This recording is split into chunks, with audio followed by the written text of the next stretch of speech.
ஆஸ்திரேலியாவிற்கு வரும் சர்வதேச மாணவர்களின் எண்ணிக்கையை கணிசமாக குறைக்க எதிர்க்கட்சியான லிபரல் கூட்டணி தயாராகி வருகிறது.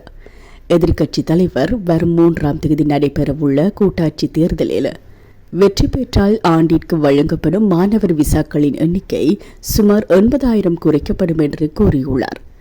ஆஸ்திரேலியாவின் 2 பெரிய நகரங்களான சிட்னி மற்றும் மெல்போர்னில் தற்போது நிலவும் வீட்டு வசதி நெருக்கடியை தீர்க்க இது உதவும் என்று அவர் கணித்துள்ளார்.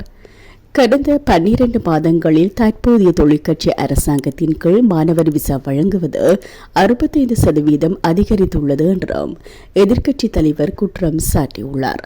இதற்கிடையில் ஆஸ்திரேலிய பல்கலைக்கழக படிப்புகளில் சேரும் வெளிநாட்டு மாணவர்களின் சதவீதத்தை அதிகபட்சமாக 25% கட்டுப்படுத்தவும் லிபரல் அலையன்ஸ் திட்டமிட்டுள்ளது.